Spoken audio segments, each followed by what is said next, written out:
Hello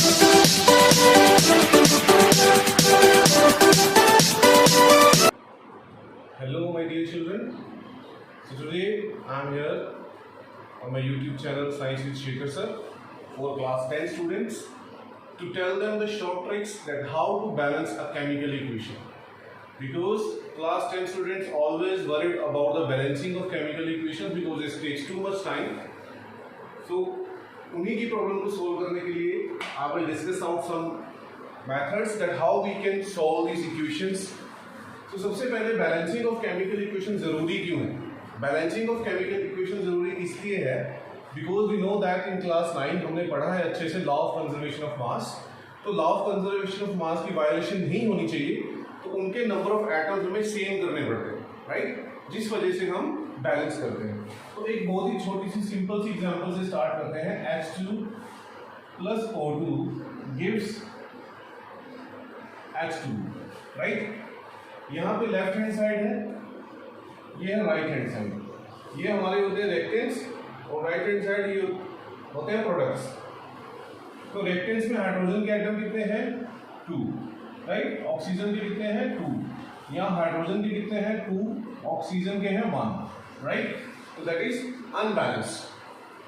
तो यहाँ पे हमें इसको बैलेंस करना पड़ेगा. बैलेंसिंग कैसे होती है? तो ये हिट एंड ट्रायल मेथड है, वेरी सिंपल. हम hit and trial method use करते होते हैं सबसे पहले.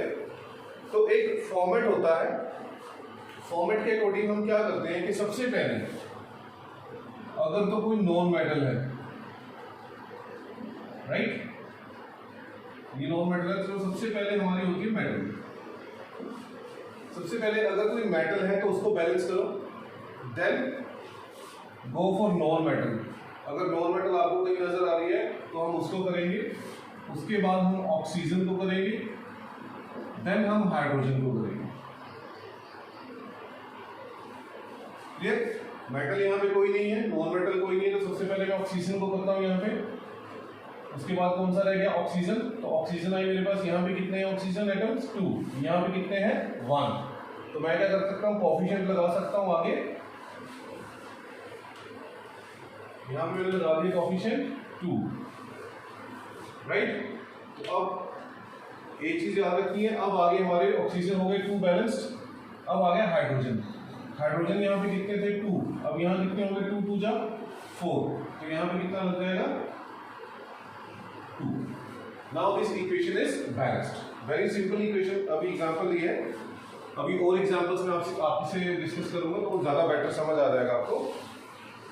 ओके, तो that was a simple example. After this let's take one more example. मैंने दिया सोडियम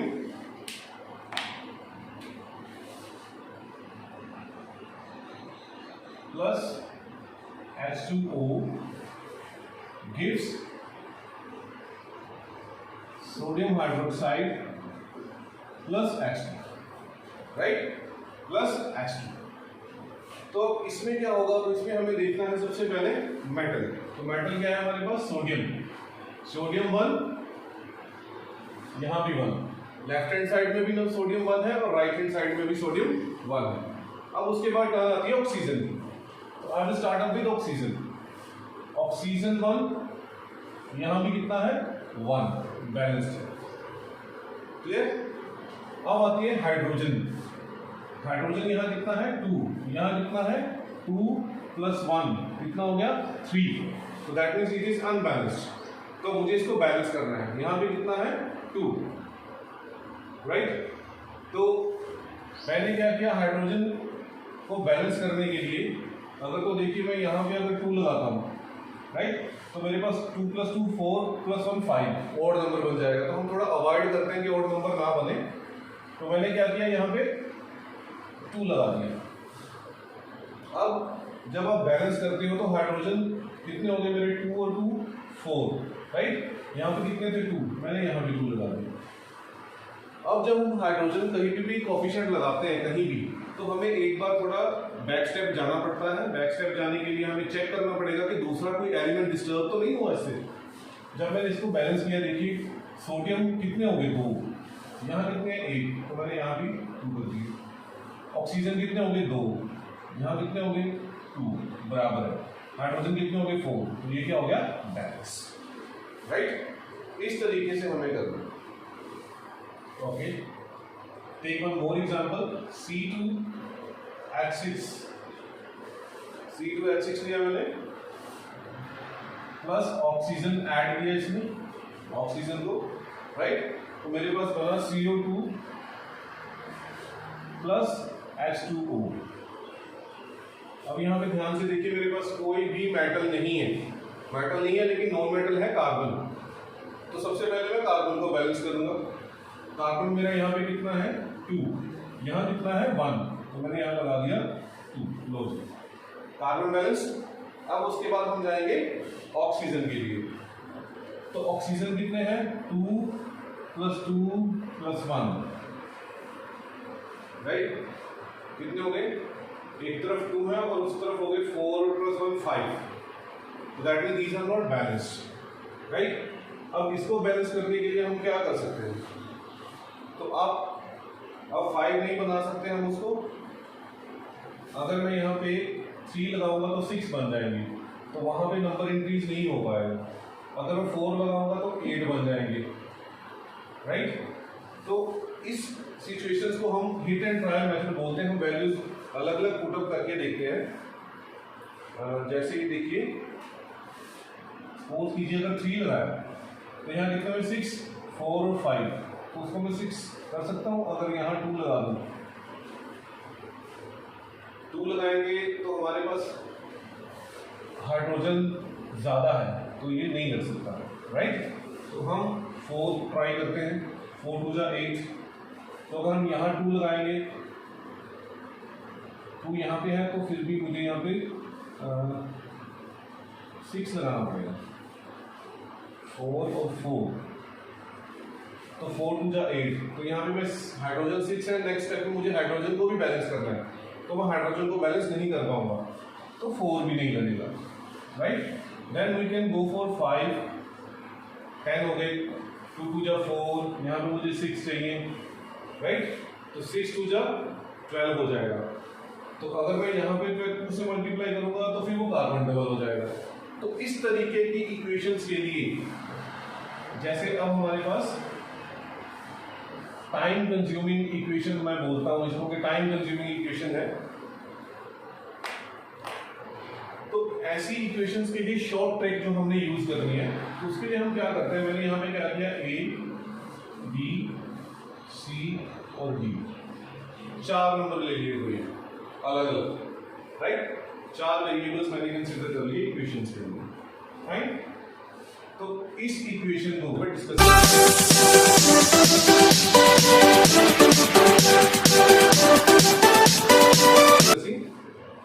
जो इक्वेशन टाइम कंज्यूमिंग होती है उसके लिए हम ये शॉर्टकट मेथड जो मैं आपको बताने जा रहा हूँ उसको हम लोग यूज कर सकते हैं।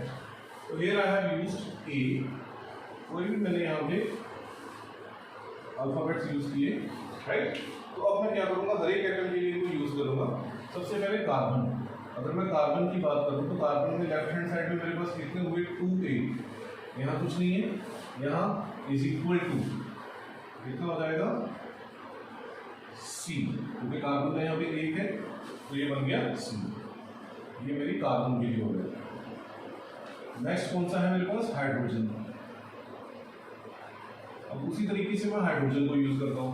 हाइड्रोजन 6 है, A इस तरफ है, तो ये क्या हुआ 6A, right. 6A will be = दूसरी तरफ देखिए हाइड्रोजन कितने हैं, यहाँ हाइड्रोजन कोई नहीं है, यहाँ पे है 2 × D = 2B, right. Third element मेरे पास है ऑक्सीजन। अब मैं ऑक्सीजन के लिए भी इसको यूज करता हूँ। ऑक्सीजन के लिए क्या बना, यहाँ पे ऑक्सीजन नहीं है, यहाँ पे है 2 × B, दैट इज 2B = ये कितना हुआ 2C + D, क्योंकि D यहाँ पे भी। तो ये 3 इक्वेशंस मेरे पास बन गई हैं यहाँ, राइट। तो अपने कन्वीनियंस के हिसाब से अब मैं क्या करूँगा, तीनों इक्वेशंस को सोल्व करूँगा in the form of mathematics, जैसे हम करते हैं XY वेरिएबल्स की फॉर्म को, उसी तरीके से इसको सॉल्व करेंगे। तो हम क्या करते हैं, किसी भी एक नंबर को आप 1 सपोज कर सकते हैं। लेट मैंने सपोज किया let C = 1, C C is equal to 1 put कर दिया। अब तीनों इक्वेशन में से वैल्यू निकालनी है आपको, C is equal to 1 put करके। इस इक्वेशन में से अगर पुट करोगे तो 2A इज इक्वल टू 1, तो A इज इक्वल टू कितना आ गया 1/2। अब A 1/2 आ गया तो यहाँ पे हम वैल्यू निकाल सकते हैं 6 into 1/2 is equal to 2D। तो ये मेरे पास कितना बना 2 3 जा 6, तो D इज इक्वल टू बना 2 तरफ चला जाएगा 3/2, राइट। अब आ गए यहाँ पर A की वैल्यू आ गई, D की वैल्यू आ गई मेरे पास। A और D, C की वैल्यू 1 है तो मैं B की वैल्यू निकाल सकता हूँ 2B is equal to C की जगह पे 1 प्लस D की वैल्यू कितनी है 3/2, तो ये कितना बना 2B is equal to 2 plus 3/2, ये एलसीएम आ गया 2B इज इक्वल टू आ जाएगा 2 4 plus 3, right. It implies B is equal to आ गया 7/4। तो A की वैल्यू 1/2, B की वैल्यू 7/4, D की वैल्यू 3/2 और C की वैल्यू 1।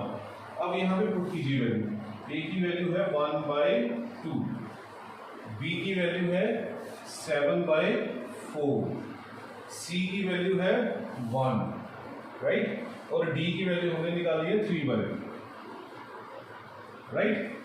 अब क्योंकि हमें पता है बेटा कि इस इक्वेशंस में हम लोग जो है फ्रैक्शन नहीं ले सकते, ठीक, तो फ्रैक्शन नहीं ले सकते, हमें फ्रैक्शन खत्म करनी है, तो हम क्या करेंगे सारी इक्वेशंस को बड़े नंबर से मल्टीप्लाई करेंगे जो डिनोमिनेटर में। तो कितना है यहाँ पे डिनोमिनेटर में 4, तो मैं पूरी इक्वेशन को 4 से मल्टीप्लाई करता हूँ। तो इसको जब मल्टीप्लाई करूंगा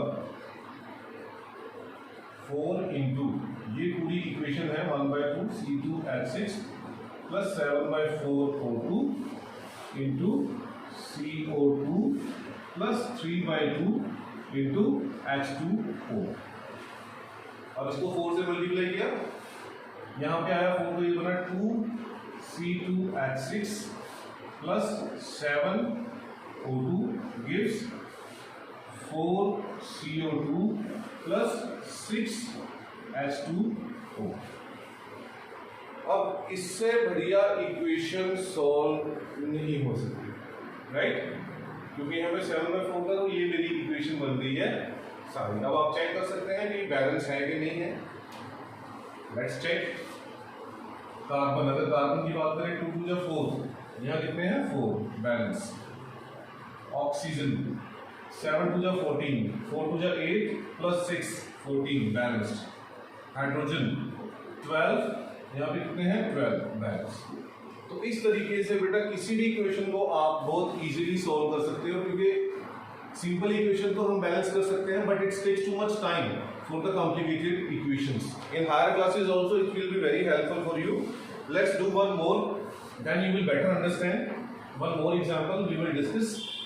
इसी तरीके से तो जो कॉम्प्लिकेटेड इक्वेशंस होती हैं उनको बहुत इजीली कर पाओगे। Let's take MnO2 plus HCl gives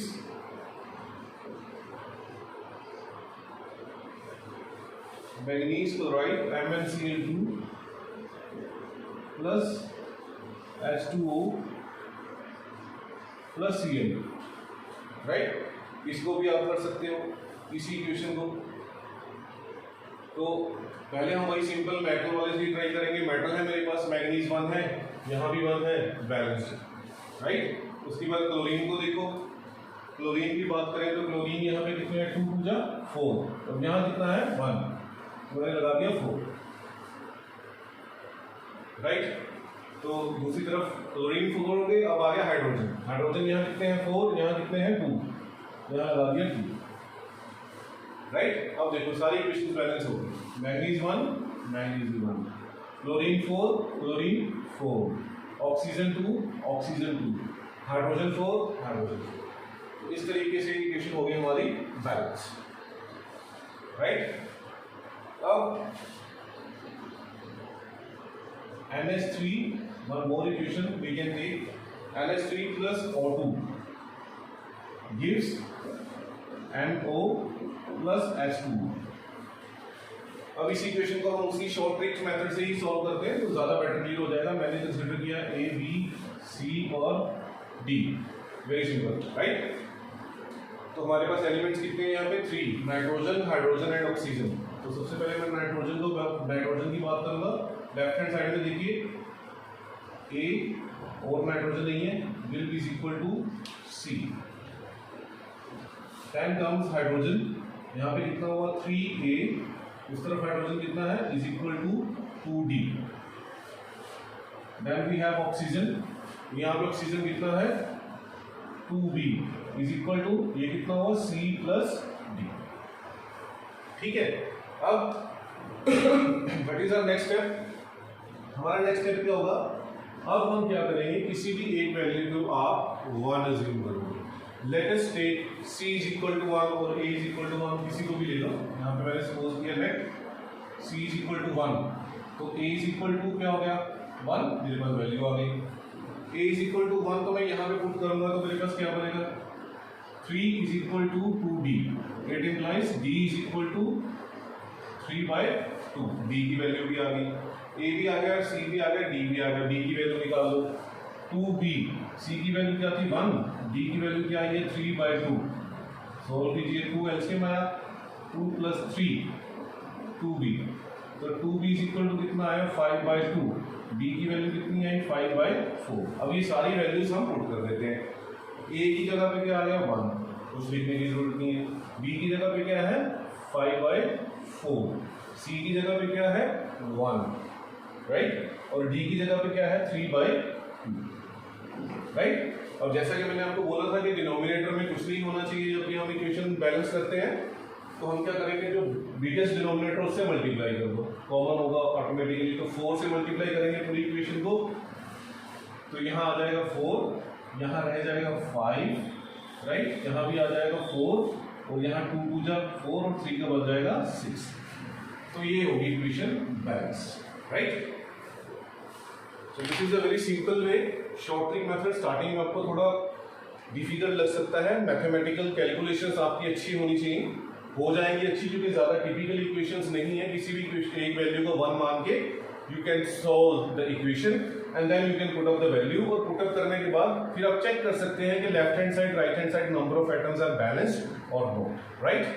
Thank you so much. I hope this video will be definitely helping the class 10 student to understand and to solve the balance of equation in a minute. It will not take more than 30 seconds to 45 seconds. If you will be doing the practice properly for this method, you will definitely do it within a few seconds, right?